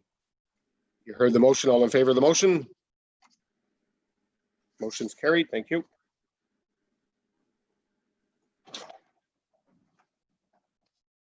Okay, and we'll move to number 5, Boundary Road Service Agreement. Mr. McDonald. Yeah, thank you. And through you, Mr. Mayor, the Boundary Road Draft Servicing Agreement came through in 2017 as a result of discussions that actually started in 2012 for the provision of water and wastewater services on Boundary Road from the city of Cornwall. There's been a great deal of discussions and meetings and negotiations about this agreement. The city's agreement was drafted based on a report they had from a consulting firm called Watson's and Associates. And that agreement was then reviewed by our consultants, EVB Consulting, and there was some identified discrepancies or issues with the proposed draft agreement. And what we had decided to do in the city of Cornwall was quite aware that we were doing this, was to have a third-party review, which we had completed. That third-party review is appended to your agenda package. And it essentially validates most of the concerns that we have expressed with the current draft agreement in its present form. And this would then be through their conclusions and recommendations in section 4 of the McIntosh Perry report. There's recommendations to pursue the issues further with the city of Cornwall. And I believe council has expressed clearly to administration that they would like to coordinate and schedule to have a delegation to the city of Cornwall Council to advise them of the wish to have services on Boundary Road first and foremost, and for further discussions and negotiations to take place to address some of the items that have been identified as perhaps inequitable or in need of more clarification. Okay, thank you very much, Mr. McDonald. Councillor Lang. Thank you, Mr. Mayor, through you. Yeah, it's quite a long read, and but it seems to verify exactly what some of us were thinking, that as Mr. McDonald said, some inequities there. Like and almost being charged double or 3 times what I would have thought would have been the right amount. So I definitely think we do need to give this a serious look over, and if, I don't know how it's going to work with COVID-19, but if we can get this presentation organized at City of Cornwall, and I'd like to bring some of the stuff up to their council, that, and just to see what the count, like a lot of this stuff seems to be coming through staff, and I'd like to have a one-on-one with their council and see what they're thinking, if they're aware of some of these things and if they're in favor of them. So we know where we stand, and we've got 8 years. Like, we're going to have to make a decision here. Either, quit, trying to pursue the Cornwall angle and go on our own, or whatever we're going to do here, but we've gone on long enough. Yeah, I agree 100%. And there was a request from the City of Cornwall to have a resolution to ask for a presentation by this council. So that is what we're here for this evening, is to have a motion to ask for a presentation or delegation to their council. So I agree with you, Councillor Lang. I think their council probably is not 100% fully aware of what's in the report or what the City of Cornwall is looking for to have an agreement there. So I think a conversation with all the council, we might be able to move this a little bit faster. But Councillor Jaworski, please. Thank you, through you, Mr. Mayor. Thank you, Mr. McDonald, for moving this project forward. I just wanted a little bit clarification on like the recommendation, what we're voting on specifically. I understand we want to have a delegation to Cornwall Council, and I think that's absolutely the right thing to do. I think we need to have a discussion directly with them so that they're fully aware of, what this 8-year process that we've been trying to get a bit more information on. But there's a few of the recommendations from McIntosh Perry are confirmation items, like confirm that the, capital costs are excluded, and confirm about the fee structure. So, I mean, those are items that maybe should be tried to be confirmed before we do this delegation. So I just want to make sure that, that delegation is as strong as possible, that, those items that we should be able to get an answer on from their staff prior to delegation. We should at least attempt to have that, just so we can focus on the large items where we really need, we can be very clear with their council on what we're asking for. Yes, and through you, Mr. Mayor, those items can be advanced sooner than the delegation, so that we have some clarification on the items that only require confirmation and not negotiation. Okay, thank you. Councillor McDonnell, did you have a question or a comment? Yes, through you, Mr. Mayor. I've been very forthcoming with my opinion of this. I figure it's been 8 years. We've been trying to ask the City of Cornwall to do a deal where there is potential savings for them in the end, and there's a benefit to them having this. I think the City of Cornwall has forgotten the money they got from the provincial government was also to reserve space on that water system for us, if I'm not mistaken. I don't like the way they've treated us so far over 8 years, and I don't know why we would want to go into business with a corporation that doesn't want to give us the time of day, really, or throws us crazy offers. I'd prefer to see us do this on our own. But at the end of the day, I do want to explore the option, but I do caution going into a deal with the City of Cornwall at this point. We've seen what 8 years of trying to get a deal has got us, and it hasn't gotten us very, very much farther than the thought. So. Okay, thank you. Your thoughts and concerns are certainly something we'll take into consideration. And Mr. McDonald, if you can get those questions off to the City of Cornwall so we can get some answers before our presentation. But I would like to do a delegation to the City of Cornwall as soon as possible.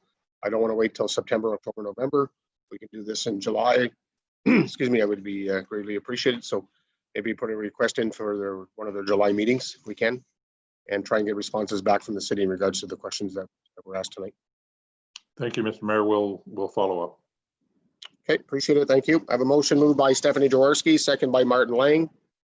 Be resolved that the Council of the Township of South Glengarry receive Staff Report 73-2020, and furthermore that the South Glengarry request a delegation at an upcoming City of Cornwall Council meeting to provide an overview of the concerns with the Boundary Road Draft Servicing Agreement.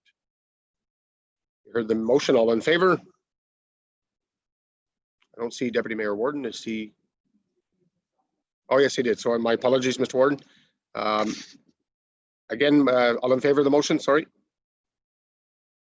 Motion's carried. Thank you.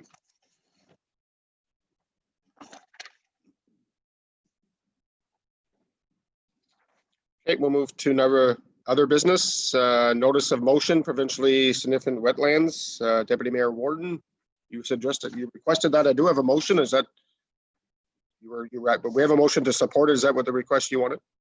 I believe it was Councillor Lang, but I'm certainly in favor of it. If Martin, you'll second it. It was Councillor Lang, if I'm not correct, but I certainly have no problem putting it forward if Martin will second it or vice versa. Yeah, no, you're 100% right. It was Councillor Lang. So Councillor Lang, I do have a motion. If that's what you were looking for, I can read the motion. If there's any comments, we can take them thereafter. I read the motion, and the motion that was in our package is exactly what I'm looking for. So thank you. Okay, so I have a motion moved by Lyle Warden, second by Martin Lang, whereas the Township of South Glengarry received correspondence from the Corporation of the Township of Perth South supporting resolution passed by the municipality of West Nipissing, the village of Merrickville, Wolford, and North Fork County. And whereas the Township of South Glengarry shares the concerns of these municipalities and supports the request of the village of Merrickville, Wolford, requesting that the Ministry of Natural Resources and Forestry respectively provide supporting evidence and respect the expansion of wetlands designations within their boundaries.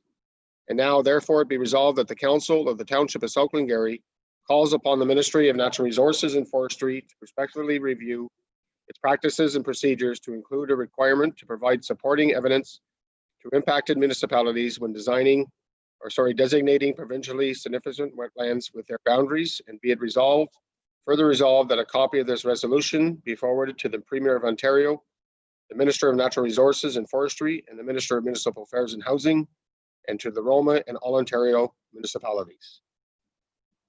You all heard the motion. All in favor? Motion's carried. Thank you. Thank you, Mr. Lang and Mr. Warden. And number 2 is the Fire Department monthly update, April 2020. Chief Robertson. Thank you, Mr. Mayor. This is something that we were asked by council to provide. It is something we're eager to provide. This would be a monthly update. What is presented in your package was actually in the last council agenda, and it speaks to the calendar month for the April of this year. It is, my vision of it would be a high-level review of statistics, some of our successes, newsworthy events that your fire service has participated in. Also, the completion of various budgeted purchases, etc. So in this report, I speak to some of the operations and responses, some of our training updates and successes, some of the items as far as capital and health and safety and other projects of note. So I'm not sure if council would like me to, all these statistics are there. Just to quickly review then, I guess I'll speak to operations. We did have a number of structure fires and grass fires, brush fires in the month of April. We had a time where we had a full burn ban on, which was not so much related to burning, but that of physical distancing and trying to not activate our stations for non-essential responses due to COVID. Our training, we April actually was in essence the first month where we had our new training officer, our deputy chief, and Deputy Chief Walker has been active in assessing all our current staff in a way that we can and reviewing training history so that we can move forward on a common front.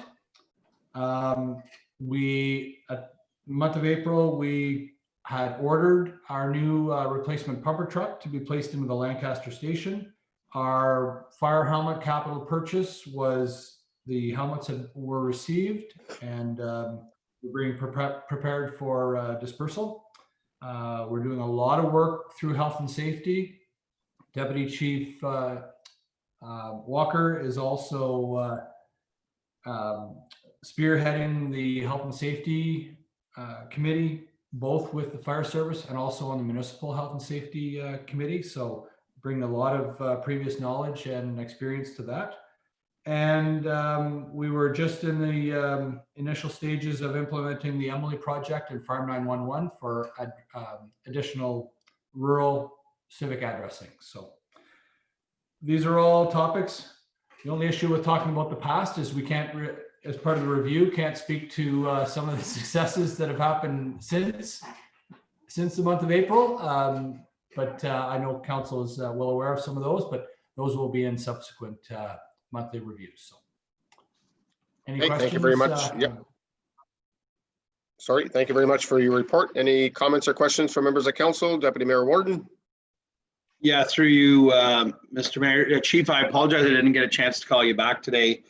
The only question I have is in regards to the unauthorized burns. I'd like to maybe give me a call tomorrow. I'd like to know how we're dealing with those, and just want to know a little more metrics behind it. If we have a fire bylaw in place with specific guidelines, what's being done to educate or further. I'd like a little more information on that if possible. I'll do. Thank you very much. Through you, Mr. Mayor, I'll do that first thing tomorrow. Thank you. Okay, appreciate it. Thank you. Any other questions or comments? If not, thank you very much, Mr. Chief, for your report. We look forward to the next one. Thank you. Okay, thank you. So we'll move to number 3. That was taken out of the information purposes only, programs and facilities update. Councillor Lang, I believe. Thank you, Mr. Mayor, and through you. Yeah, I just wanted to bring this forward, and I suspect the rest of the council did as well. Just to make sure that the public's aware that this isn't just an information report that we're not aware of or that's just been thrown by, that we've been involved. A big thank you to our staff for everything they've done and are continuing to do through COVID-19. I want to make sure the public's aware that this wasn't an easy choice for us or for staff to make. I think everybody here would love to see all our facilities wide open and going, the way they were before. It's tough, and if you read the report, we've decided to cancel our summer programming for the camps and so forth. And we've had some comments that were a little bit negative, but lots of positive comments too. And I think people understand we're not doing this lightly, neither staff or ourselves. And just want to make sure everybody was aware that it's a tough decision, but I think we made the right one. Thank you. Okay, thank you, Councillor Lang. Councillor Jaworski. Thank you, through you, Mr. Mayor. And thank you to Mr. Ladisser for putting together the report. I'm sorry that I didn't give him a heads up that I was going to ask some questions about it, but I'm one of those parents that the kids participated heavily. The soccer, the camp, baseball in Martintown as well. So certainly in my family, we are disappointed this is occurring, but certainly I think it's the right decision. And to Councillor Lang's point, I did receive one negative comment, but I've received many positive comments, saying that they understood it was the right decision or that they had no intention of sending their children, even if there was the option. And I guess what I was hoping that Mr. Ladisser could just sort of, maybe for the benefit of the public, just try to, like, as we know how things are now, sort of what kind of steps would have had to been taken, to be able to run some of these programs, just to sort of paint a picture of just kind of how difficult a situation, it really would have been to try and have these things move forward. Well, thank you very much for the question. I can tell you we're just simply heartbroken that we're not able to offer the programs that we would love to offer. For us, it's all about recreation, but I think to put in perspective, it's very difficult when you're dealing with children that, excited to see friends. There's a natural gravitation to hugging and being around those, your friends. And so how do you stop that? The other thing is that I think really is the key is, we're putting our faith into, young 18 to 20-year-olds, 21-year-olds to sort of to manage this. And I really don't think that that's fair for those young people to have that kind of responsibility. But I think also many of you can relate that grandparents and older folks play a huge part in these young people's lives. And, I think it would be terrible that, and I say that with all sincerity, terrible that there would be a situation where the COVID would, affect a loved one, and we could have prevented that. And we do not take that lightly. We see that as a very serious part of what we're trying to do. The other thing is, how do you combat the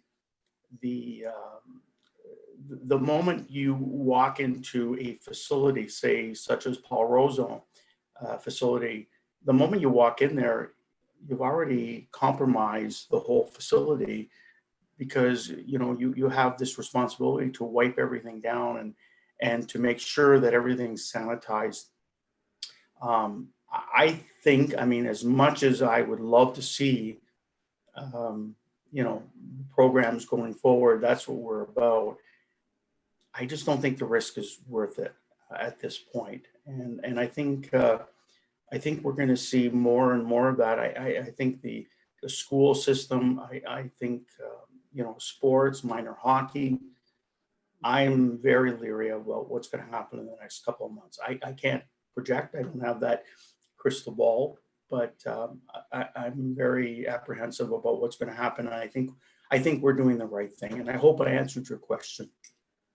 Yeah, no, thank you very much. It was to give, a little bit more context of what exactly it would have meant to try and run these programs. So like you're explaining, like trying to maintain social distance between young children, trying to keep them in a place where things would be sanitized regularly indoors.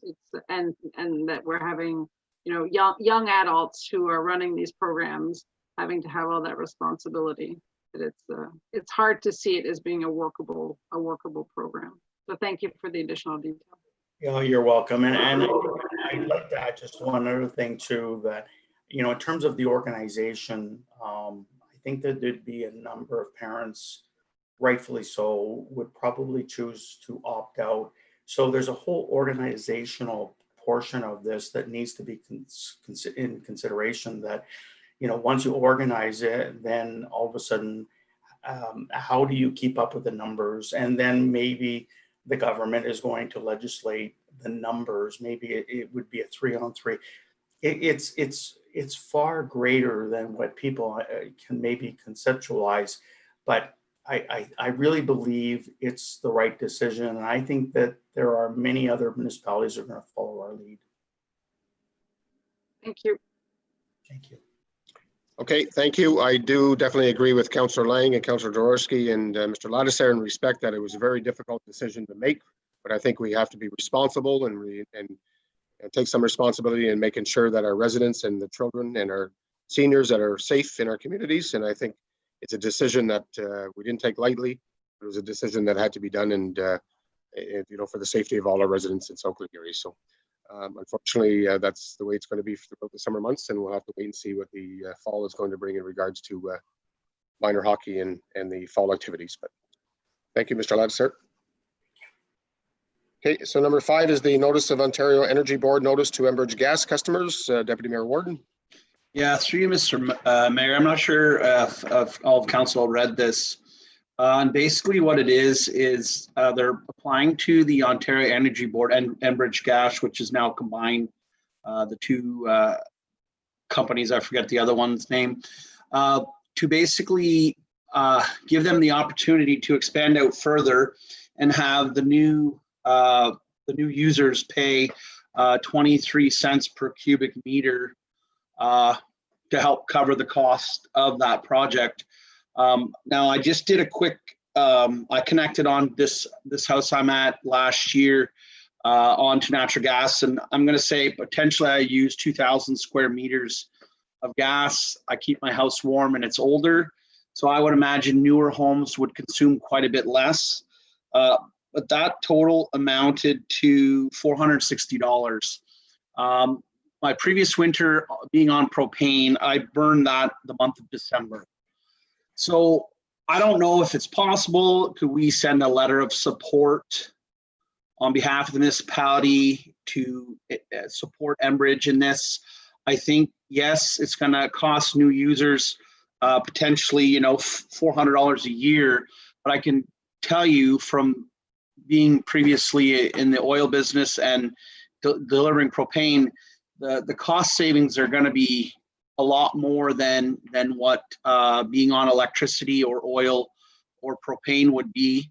And if we could get this out to across, like the projects we put in for down in Banesville, I mean, there's potential for huge benefit to the local economy. People are going to have more money in their pockets to potentially do more things. So I don't know if it's possible that if we could send a letter of support, if anybody else, if that's something that we can do, because I think it would be good to support them. I think it seems fair. Yeah, no, thank you, Mr. Deputy Mayor Warden. It was certainly, we can bring a motion or resolution back at the next council meeting and request of what you're looking for in supporting the Enbridge and Union Gas. Councillor Martineau.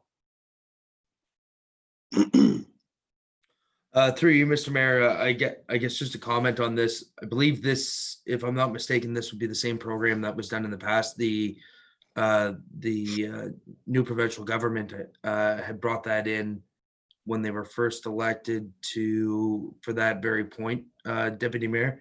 So that's that program that we had actually we put applications in for Banesville and for our other locations for considering the airport and that whole program was coming out of those dollars that are applied to people's existing bills. So that I would agree that we send another letter of support to be sure that they do go forth with this project, or we give Enbridge that money and give them, but do let the province maintain. I would word it that we have the province maintain the power of where the project, where the money's dispersed to, which projects. Okay, thank you. Councillor Lang. Thank you, Mr. Mayor. Through you, just a comment. I'm in support of what everybody's saying. Just reading through the comments, they're asking for comments, but they're wanting comments in by June the 9th. So coming back to another council meeting will be too late. If everyone's in agreement, we could maybe ask staff to send something in on behalf of us, or the mayor could sign something. I'm not sure how you want to do that, but they are asking for their comments by June 9th. Thank you, Councillor Lang. I was going to bring that up. Okay, thank you. I'll go to Mrs. Haley. Mrs. Haley, is it possible to have a letter written by or before June 9th and I can sign it on behalf of council? Through you, Mr. Mayor, that's not a problem at all. Okay, so we'll leave it in your hands at this present time, and let me know when that's ready and I'll sign it and we'll get it off to Deputy Mayor Warden. Yeah, I just wondered if staff had any comments in regards to sending this letter off. Ms. Haley? Through you, Mr. Mayor, no, it won't take long to draft an appropriate and applicable letter. And just as Councillor McDonnell said, we're going to benefit from those dollars that have been collected from existing customers, hopefully, if we are successfully approved for the expansion. And so if that just gives us access to other dollars in the future, or even other municipalities, it's just going to benefit our residents overall. So I agree. Okay, thank you. So thank you, Councillor Lang, for bringing that date forward. We'll have that letter sent off as soon as it's ready. I'll have it signed and shipped off. Thank you. Okay, thank you. I have a motion moved by Sam McDonnell, second by Stephanie Jaworski. Be resolved that the Council of the Township of South Glengarry accepts the items presented on the agenda as committee reports and for information purposes only. All in favor of the motion? Motion's carried. And we'll move to number 8, unfinished business. So infrastructure services, docks on township property, Mr. McDonald. Yeah, thank you, Mr. Mayor. The survey, as you know, was completed. It's just going through its draft stage to be that I expect to have a plan back within the next week or so. Just another note on the survey, the field work was done. When that was completed, all of the residents adjacent to those properties signed off on the locations of the property lines. So we have the property lines defined down at the Glen Walter property, and the adjacent property owners are aware and approve of those property lines.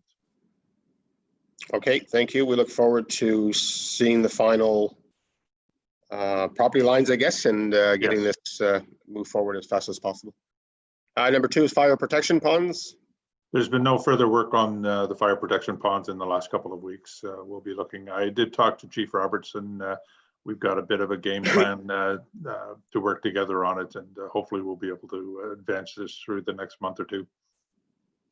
Thank you. And the municipal servicing from City of Cornwall, we went through that earlier. That's correct. And, yep. Sorry. Number 4 is private roads, development of a document. Nothing further on that at this time, Mr. Mayor. Thank you. And the Williamstown Garage and Fire Hall, I presume we're still waiting for the drawings. The revised drawings will be worked on, but just an update this week on June 4th, the road optimization study RFP closes. So that'll be brought back for council's approval at the next council meeting in June. Okay, thank you. And LED streetlights for Glen Walter? I haven't heard anything on those, on the City of Cornwall, or sorry, Cornwall Electric's review of the infrastructure. So I'll be working to get in contact with them for an update. You and just, I had a conversation with Jackie, the manager at the Cornwall Electric last week in regards to another issue. So when I was done with that issue, I brought up in regards to the LED lights for Glen Walter, but she understands or is under the impression that she's waiting to hear back from us between yourself and the workers for Cornwall Electric to come up with a count in regards to who owns what streetlights in the Glen Walter area. Are you familiar with that? I am, but we have responded. I've got emails that I've responded to that, and the company that had done the inventory when we did the hydro infrastructure had provided those numbers. So I'm somewhat confused with that, but I'll have to follow up. Okay, maybe you can send an email to Jackie just stating that those numbers are already in their hands and that we need a response from them. So appreciate it. Okay, thank you. Review of waste management program. This item has essentially been completed for what we can do at this point, as the region is doing a regional waste management strategy. And that was reported to council at the last council meeting. So I don't believe there's anything further the municipality as an outstanding item can do on this until such time as that study is completed, which will be in March of 2021. Yep. Okay, thank you. We'll move to community services, number 12, Hamlet signage policy. Thank you, Mr. Mayor. As you can see in the update, we're waiting on the new designs as we discussed with council at the last council meeting. Yep, great, thank you. Thanks. And review we'll move to, sorry, corporate services, number 12, and number 14, review of water weights. We kind of discussed a little bit, and water bill design has been postponed. So anything further with that, Mr. McDonald? Nothing further. Thank you for summarizing. Thank you. Okay, I have a motion moved by Lyle Warden, second by Martin Lang. Be resolved that bylaw number 31-2020 to adopt, confirm, and ratify matters dealt with by resolution be read at first, second, and third time, passed, signed, and sealed in open council. For the motion, all in favor? Carried, thank you. And if there's nothing further, I have a motion moved by Councillor Jaworski, second by Sam McDonnell. Be resolved that the council of the Township of South Glengarry adjourn to the call of the chair at 9:16 p.m. You heard the motion, all in favor? Motion's carried. Thank you very much, council. Thank you, staff, and everybody participating and watching us on live on YouTube, and to our lost the name, our reporters. Thank you. Enjoy the rest of your evening. Thanks very much. Thank you. Good night, everyone.